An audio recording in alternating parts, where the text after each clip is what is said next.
Welcome to Travel Weekly TV, where we go behind the scenes speaking to the industry's heavyweights. Today I have David from Tauck. David, welcome. Thank you. Great to be here.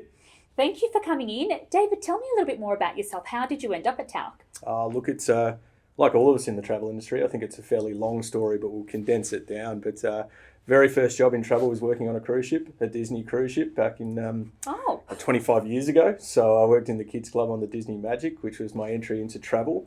And through that, met Mr. Phil Hoffman through a mutual connection, and Phil offered me a job down in Adelaide. And that was kind of how the story started. And the Tauck element of this, I think, after many years in the industry and learning about great brands, Tauck were just emerging in Australia to open up their own office back in 2019.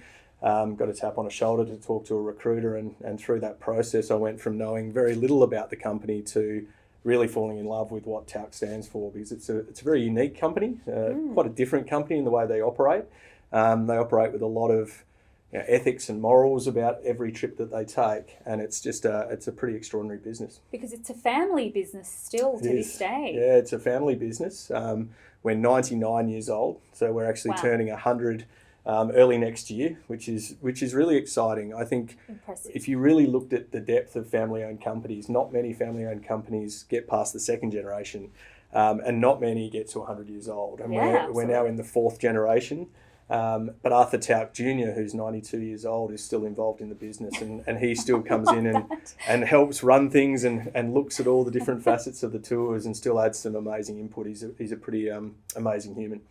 With Tauck, there is a lot of unique selling points. It's relatively small in comparison to the competition. So what are some of the misconceptions, and what sets Tauck aside? Yeah, great question. I think probably small is a slight misconception. In terms of size, Tauck at the moment has about 300 different escorted tours and journeys all around the world, and we're on every continent. So I was saying before, next week is our busiest week of our year. We have over 10,000 passengers travelling with Tauck next week. Over 380 tour directors and cruise directors are hosting them across, I think it's 30 countries and about 30 states of America. So it's an incredible range of product that we have, from small ship cruising to obviously our river cruising brand, and to land touring as well. But we're not as well known in this market. We were, only really, I guess, in the last 6 to 5 years have become really serious about the Australian market and the potential that it has here. So I think our focus has obviously strengthened over, especially the last few years. You're the man for the job then. Hopefully, yeah. It's a great place to work, and it really is. You said about unique selling points. I mean, Tauck lives by these sort of old school philosophies around, the product is it's so important to what we deliver for obvious reasons, because it's what guests dream of. But we live by that travel can change your life, and by immersing yourself in destinations, by really seeing the things that you've always dreamed of, that will change your life. And Tauck lives by that. On every single tour, it's like, what is the best way to see this destination? What can we deliver that is beyond the ordinary, that people will literally pinch themselves? And so we have those moments of, going to the Vatican and going into the Sistine Chapel, but we're going in at 6 p.m. and it's closed for the day. And you've got 24 guests wandering through, and you get to stop and you get to look around and you get a photo by yourself, underneath that beautiful ceiling. And that's how people dream of travelling, but generally they don't get that in reality. You get bustled through with 4,000 people and poked in the eye with a selfie stick. So, the Tauck philosophy is, how do we make that extraordinary come true? That's really interesting with Tauck. There's a lot of travel agents that might not necessarily know the full service of offerings that you have. So you've got river cruise, coach. Am I right? We call land touring. Land touring. Guided tours. Not just coaches, but yeah. Yes. Okay. And tell me a little bit more about the land touring. What's the number of passengers? Great question. Yeah, and that is the conception. You're absolutely spot on. So we get a lot of travel advisors who we work with that know us for river cruising, and they go, "Oh, they're great at river cruising, but we didn't really know they did all this, guided land touring." And then we have people going, "Oh, we always book you for land, but we didn't really know you did river." So there's that, I guess, misconception that we need to make sure that people understand the full offering, because the full offering is why this business is so successful. So in terms of guided tours, we have 3 different group sizes, because we know that guests are looking for slightly different experiences. So we have classic, which is a very small percentage of our tours now, which is under 40 guests. But then we have small groups, which is 24 guests roughly. And then the marketing geniuses came up with even smaller groups, great name, and that's 14 to 16 passengers. So depending on the destination, the size of group can change that experience based on, it could be the crown jewels of Switzerland, which we've got, I think, 66 different departures next year across all different sizes of groups. But then you've got a week in Puglia. Puglia specialises in smaller groups, because it is a smaller destination, and seeing it with just 14 and 16 people is quite an intimate experience. So, for Tauck, I guess that old school philosophy of, once we set our price in market, we never discount. We're the only brand I really know that never goes, we never discount, we never increase our fares. The price is the price is the price, and everything should be included in that price. There's no upsells and no options. So let me get that right. Sure. There's no sales, it's basically the lowest price guarantee throughout the year. The price we set, we believe, is the absolute perfect price with all the value that we include. And inclusiveness is a word that is bandied around probably too much in the travel industry. Yep. In our river cruising offer, fully inclusive actually should mean fully inclusive. It should mean that you don't get a bill at the end of the cruise with whatever extra drinks you had, or the fact that you chose a few extra tour options. So with Tauck, champagne, every level of wine. Okay. You can wander into the wine room at dinner, and you can pick any bottle there you like.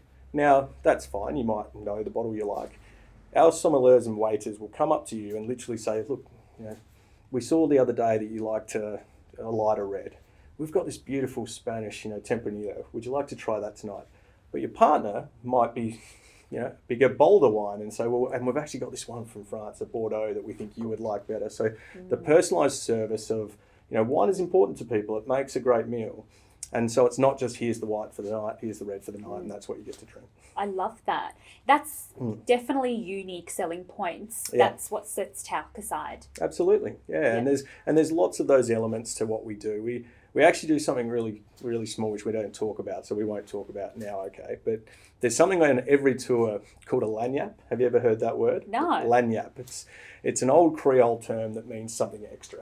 Uh-huh. And it came from way back with the families. Would almost say that, Tim was good at school, he got good grades, so he got the last bread roll. It was kind of that philosophy of something extra. And so what our tour architects, we call them, who put all the tours together, it takes about 3 years to put a tour together with lots of different components, they'll build in these lanyards to just wow people a little bit, but they won't be in the brochure, they won't be written down. And it might be the smallest gestures that seem to be the most impactful. So we'll be on the coach ride out off the river ship to Salzburg for the day. And we know we won't get back to the ship quite in time for the lunch time. And so our tour directors actually go and hand out cash. They hand out euros to all our guests. Oh, how good is that? And they hand out 30 euros per person. And I was sitting next to this lovely gentleman I met, and him and his wife, and they were from New Jersey.